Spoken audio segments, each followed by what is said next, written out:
Hello. তো আজকে একটা যে টপিক নিয়ে কথা বলবো সেটা হচ্ছে বাবা মায়ের জ্ঞান। যেখানে সেখানে শুরু হয়ে যাওয়া জ্ঞান দেওয়া আমার নিজেরই ভালো লাগে না। এক সময় নিয়ে এত কিছু কিছু জিনিস নিয়ে ফ্রাস্ট্রেটেড থাকি যেখানে বাবার জ্ঞান দেওয়া শুরু হয়ে যায়। I really don't like that. যেটা টাইম ছিল আর্গুমেন্ট করতাম, এখন মুহূর্তে আমি আর্গুমেন্ট করি না। আমি অন্য রুমে চলে যাই, নিজেকে একটু টাইম দিই, then I started listening to those জ্ঞান। কিন্তু মজার ব্যাপারটা হচ্ছে যে অন্যের বাবা মায়ের জ্ঞান আমি জানি না, কিন্তু আমার বাবার কিছু জ্ঞান যেগুলো একটা টাইমে আমার মনে হতো ভাই আমি জেনে কি করব এসব, কিন্তু এখন আমার মনে হয় ওসব জ্ঞানগুলো খুব একটা ফেলে দেওয়ার মতনও ছিল না। For example, mobile. অবভিয়াসলি আমরা যখন মোবাইল দেখি বাবা মায়েদের একটাই কনসার্ন থাকে মোবাইল দেখে সব শেষ হয়ে যাচ্ছে, which is true to an extent.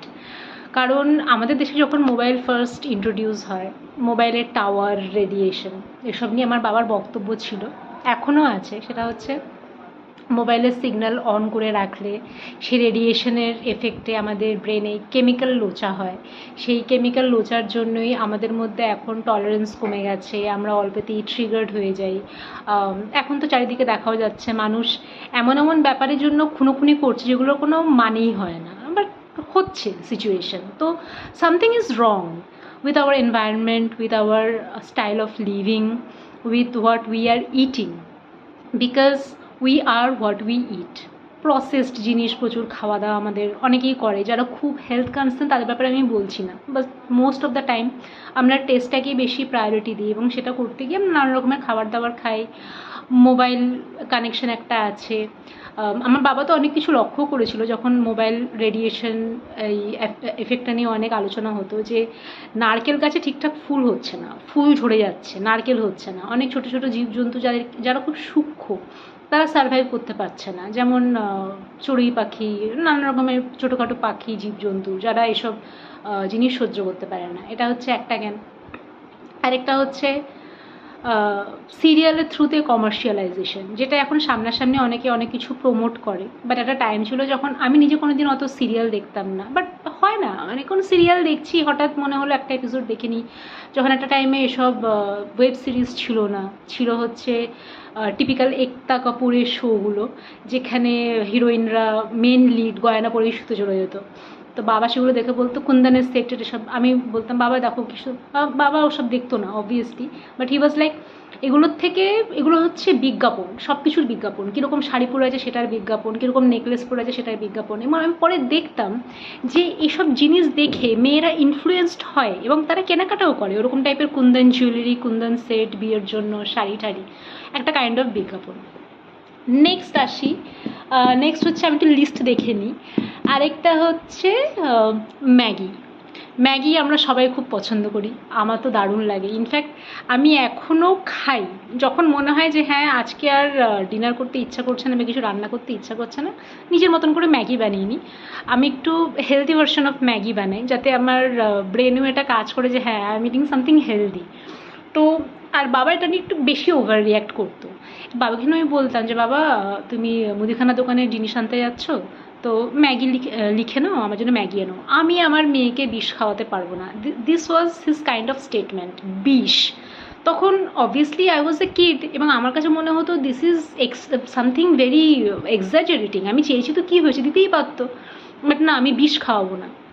এখন রিসার্চ ব্যাকড স্টাডিতে দেখা যাচ্ছে যে হ্যাঁ ম্যাগি অ্যাকচুয়ালি বিষাক্ত, বাট আমরা তাও খাই বিকজ ওদের সেই ম্যাগি মশালার মধ্যে something there is kind of secret ingredients যেগুলো রিভিল করে না কি দিচ্ছে না দিচ্ছে, একটা মানে অ্যাডিকটিভ জিনিস আছে যেটার জন্য আমরা ম্যাগি খাই। আমি মাঝে মাঝে খাই, বাট অবভিয়াসলি সকালে তো একদমই না, এই মাসে হয়তো একবার দুবার এরকম। তারপর লিস্টে আছে হচ্ছে তেঁতুল, ট্যামারিন্ড। এবার যে কোনো ধরনের তুমি যদি খুব পলিউটেড এরিয়ায় থাকো, আমরা এখন প্রত্যেকেই পলিউটেড এরিয়ায় থাকি কম বেশি, হাওয়া আকাশে বাতাসে নানান রকমের মাইক্রো পার্টিকেলস, প্লাস্টিকের মাইক্রো পার্টিকেলস উড়ে বেড়াচ্ছে। তো এবার বাবার মতে হচ্ছে ট্যামারিন্ড খাও, তেঁতুল জল, তেঁতুলের চাটনি, তেঁতুল জল, এগুলো নাকি আমাদের শরীর থেকে এর সমস্ত টক্সিনস বার করে দেয়। Baba has no relation with this kind of terms, commercialization, detoxification and all. কিন্তু এই অ্যাডভাইসগুলো আমি পেয়েছি এবং আমার নিজের অত তেঁতুল খাওয়া হয় না আনলেস অ্যান্ড আনটিল আমি ফুচকা খাচ্ছি। আর কদিন আগে প্রায় 6 মাস আগে আমি এটা দেখলাম একটা রিসার্চ ব্যাক স্টাডিতে যে হ্যাঁ তেঁতুলের নাকি সেই উপকারিতা আছে যে তেঁতুল আমাদের শরীর থেকে এসব এরকম ধরনের টক্সিক হার্মফুল মেটেরিয়াল এগুলোকে এক্সপেল করে। তো এটা একটা ব্যাপার। আরেকটা দেখি, হ্যাঁ আরেকটা হচ্ছে সেলফ হিলিং। এবার যখনই জ্বর বা সর্দি কাশি হয়, বাবার প্রথম নুস্খা থাকে সেটা হচ্ছে ওয়েট। একটু কিছুক্ষণ ওয়েট করো, সঙ্গে সঙ্গে ওষুধ খেও না, আনলেস অ্যান্ড আনটিল তোমার খুব আর্জেন্ট কোনো অফিস যেতে হবে বা মিটিং আছে সেরকম সিচুয়েশান না হলে নিজেকে টাইম দাও সেলফ হিল হতে, নিজের ইমিউনিটির উপর একটু ভরসা রাখো। বিকজ আমাদের শরীরের একটা natural quality to self heal. এবার সেটাকে যদি আমরা সবসময় ওষুধ দিয়ে অ্যান্টিবায়োটিক দিয়ে সেটাকে আমরা একটা অভ্যাসে পরিণত করি তাহলে আমাদের সেলফ হিলিং ব্যাপারটা অনেকটাই হ্রাস পায়। এটা একটা। আরেকটা হচ্ছে পোলট্রির মাংস। পোলট্রির মাংস আমার সেই একটা টাইম ছিল আরামবাগের চিকেন এসব, তো খুব তখন জোরজার করতাম যে হ্যাঁ বাবা খাওয়াও, এসে বাবা সবসময় ফ্রেশ কাটিয়েই আনতো, এখনও আনায়। কিন্তু বাবার মত হচ্ছে এসব অ্যান্টিবায়োটিক লোডেড চিকেন খেয়ে বা ডিম খেয়ে আখেরে কোনো লাভই হয় না। যদি লাভ তোমার পেতেই হয় দেন বেস্ট হচ্ছে তুমি দেশি চিকেন, দেশি ডিম এসব খাও। তো এবার ব্যাপারটা হচ্ছে যে অবভিয়াসলি পোলট্রি চিকেনের দাম কম্প্যারেটিভলি একটু কম, যেই জন্য আমরা পোলট্রি চিকেনটাই খাই। কিন্তু বাবার মতে হচ্ছে যে এসব মাংসকে এখন আর কোনো লাভ নেই, সব কিছুর মধ্যেই অ্যান্টিবায়োটিক প্রচুর পরিমাণে, আর এই অ্যান্টিবায়োটিক খাওয়ার জন্য আমাদের শরীরের আখেরে ক্ষতিই হয়, লাভ তো কিছু হয় না। হ্যাঁ এবার তুমি যদি দেশি মুরগির ডিম খাও দেন তার একটা এফেক্ট আছে, একটার বেশি তো খাওয়াই উচিত না।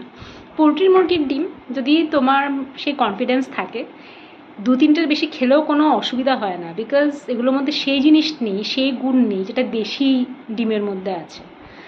তো এই হচ্ছে আপাতত বাবার বিভিন্ন ধরনের জ্ঞানের ভাণ্ডার থেকে কিছু জ্ঞান, যেগুলো ইচ্ছা না থাকলেও মাঝে মাঝে শুনে নিই, এক কান দিয়ে শুনি, ব্রেনে ঢুকিয়ে নিই, এক কান দিয়ে বার করি না, বিকজ ফেলার জিনিস ওগুলো হয় না। পরে এগুলো বিবেচনা করে দেখি যে না, ভুল কিছু বলেনি। যখন ছোটো ছিলাম তখন চকলেটের জন্য ভীষণ ডিমান্ড করতাম যে বাবা চকলেট খাবো, না চকলেট খাওয়া বেশি যাবে না, দাঁত নষ্ট হয়ে যাবে।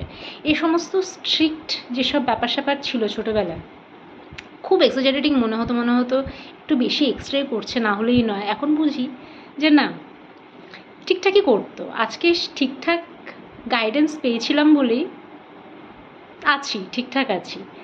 তো এই হচ্ছে বাবা মায়ের আমাদের প্রতি কেয়ার দেখানো, স্পেশালি ইন্ডিয়ান পেরেন্টস, বাঙালি বাবা মা।